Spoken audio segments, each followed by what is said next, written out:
giustamente che deve prendere delle punture per le vie respiratorie e queste punture vengono dall'estero e sono a pagamento perché sono apposta per le vie respiratorie. Ci serve un aiuto per pagare queste punture, io non posso uscire. Allora io avevo già parlato prima con Guido e mi ha detto di chiamare a te di chiedere un aiuto e domani mattina ti ridiamo tutto indietro. Come stai, amore mio?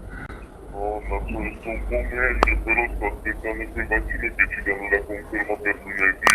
Oh, ti ringrazio tanto col cuore, nonna, che mi stai aiutando, perché io faccio un po' di fatica a parlare. Sì, sento che non hai la tua voce limpida, lo capisco. Tu prendi le cose in oro che hai, tieni vicino al telefono e io le scrivo su un foglio. Vai a prenderle, tieni vicino al telefono. Ma se mai fatto fare il pacchetto impiccato bene, preparato? Però ascoltami allora, lascia il telefono aperto e tra mezz'ora viene il telefono, va bene? Lascia il telefono a parte, lascialo aperto. E tu come sei vestita adesso?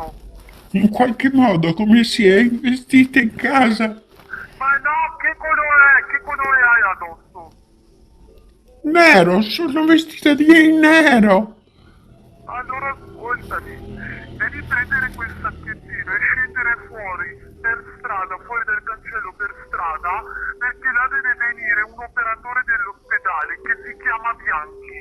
Mi senti? Sì, Si chiama Bianchi. Allora Bianchi. ascoltami, adesso, Bianchi, non gli devi chiedere niente, solo consegna solamente e torna subito su